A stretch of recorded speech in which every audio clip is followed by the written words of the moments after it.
My name is Lilian Jaunay, and I'm 101.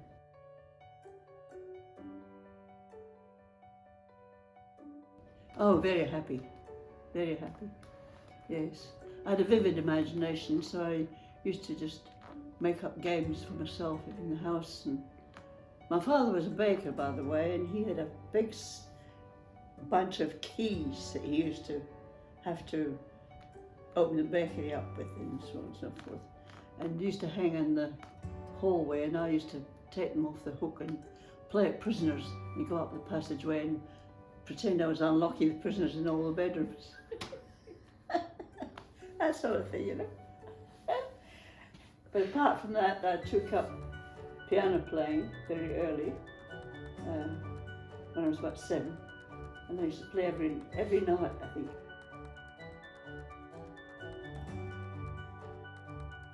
Singer, an opera singer. I achieved some of it, but not the opera part. Yeah, I sing, still sing. I got trained when I came out here, and I've been in several choirs ever since I've been here. Finished now. I'm in only one singing group now, but used to be in 4 at a time. You go out just nearly every day singing somewhere or other. I didn't intend, it just all fell into place, you know. In those days, I had a low, what do you call it, estimation of what I could do. You know, I didn't think a lot of myself and what I could achieve, really. And I went into the army, and I thought, oh, I'll become a cook. Couldn't cook a thing. I was walking down the corridor with this officer when I first joined up, and she said, what are you going to do? And I said, cooking. She said, what? And we were walking towards a room where there was a lot of clattering noise going on, and I said, what's that? She said, oh, these are teleprinter operators. She said, you ought to join that, because you've been playing the piano for as long as you know, and you also had typewriting, and you'd be ideal for that job. And I said, oh, never thought of that. So I joined up with them and became a very proficient teleprinter operator. Loved it. I loved the job. I really did, and I loved the discipline for some reason or other. I loved marching and all that sort of stuff, you know. Keep my uniform all pressed and polished buttons, and hair nice and short, cap straight. Whereas the girl I got friendly with, she was the entire opposite from me.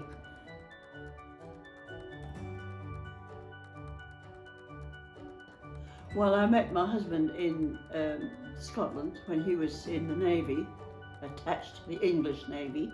He's an Australian, was an Australian. And I met him over there when I was in the army, women's army. And we met at a dance. Came into the dance hall with 2 other officers, I think it was. And asked me for a dance. And I found out afterwards that he just wanted to hear my accent. So I had a very broad accent at the time, and he just wanted to listen to me talking. We had a whirlwind courtship. We met in September, married in November. My mother just about flipped. She couldn't get over it. She didn't ever get over me going away so quickly. Because I was the baby of the family. I had 3 brothers and 1 sister, all older, much older than I was. I was a late child. Yeah, I met him at the end of the war, so he came out here first, back to Australia, because the Pacific War was still going on, and I was left behind, and I had to wait a whole year before I could get passage on a ship out to Australia. So I went back to my old job.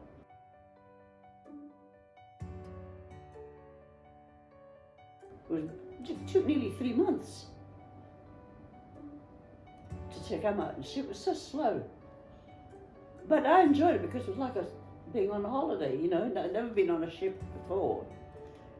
And it was a lot of people on it, of course. Didn't have a cabin each or anything like that, but it was quite enjoyable. But I got myself severely burnt because of my fair skin, and I stupidly went out in the midday sun, which was hot, in the tropics, as you know, and my back was burnt, and I was very, very sick that night, very ill. And fortunately, there was a girl in the cabin who was a nurse, and she attended to me. And I gradually got better over a week. And she said, "Don't you ever do that again." But I did. I arrived in Melbourne by ship and had to stay overnight. And then I went by train to Adelaide the next day. And my husband and his mother and father were there, and one of my brothers and his sister. And I thought, oh, all these people. Got met by them, and they took me back to their place, and we had a family gathering that day. It was a Sunday, I think. We had a family gathering, and I was overwhelmed because I wasn't used to people, so many people. Family people, I mean.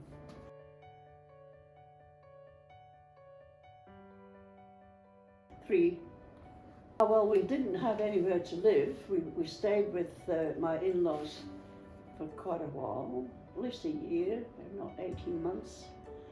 And then we thought, we spoke to each other one night about the situation, and I said, I think we'll have to get out of here. Just make sure we get out of here. Don't wait for it to happen. We've got to make it happen. Otherwise, we'll never get anywhere to go. Everywhere was so hard to find a place to stay. Anyhow, we did make a bit of an attempt, and my husband managed to get a nice flat out in Angus Street, Kent Town. So we went there, we left there and went to stay there. And then we went back to the in-laws again. Something happened, I can't remember. Something happened, we couldn't stay there any longer, so we had to go back to the in-laws again and stayed for a little while. And in the meantime, I had become pregnant with my first child.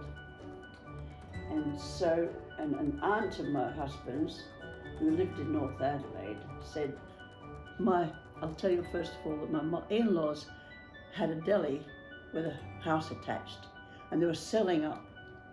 And this aunt said, "You can't stay there in that upheaval at your stage of pregnancy. Come and stay with us." We went up, my husband and I went up there and stayed in her house in North Adelaide until the time for me to go to the hospital to get out of the situation. And during that time, and he was the husband was a dentist, my uncle was a dentist, and he had a practice in town in North Terrace. He also had a little practice on South Road, and when we couldn't get anywhere to live, he said, "Look, I've been thinking I'll be able to give you perhaps a couple of rooms from the dentist's place on South Road, if you think you can," to my husband, "build something on the back for you to sleep in." So we had these two small rooms. One was the sitting room and the other was the kitchen, and there was a space between them. So he used to go down every morning at 6 o'clock in the morning and build this room. And it was just a room that held our bed and wardrobe. And he installed a hand basin and a shower in the corner. The toilet was outside in the other building. We just had a space like this to cross over to get to the toilet. So we had that. He went down there until he finished it. We went there just in time for me to have my child, and we stayed there for a while. Crossword puzzles and playing with words.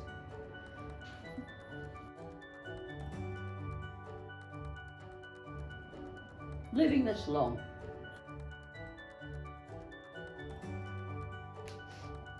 Well, I've talked quite a bit lately with people about attitude, because they say, how did you live so long? And I said, well, the only thing is I've always sort of looked on the bright side of things. That makes you feel better, so your health is a lot better. Kalyra is a very attractively furnished place, in my opinion. The decor is nice. pleasant. As soon as you walk in, there's this atmosphere, I think. When lights are low and your heart is young, we sang it together in the twilight glow. Not so very long ago, do you recall? A sweet dee dee dee dee da la la la la la la la la. La la la la la la la la la la, the sweet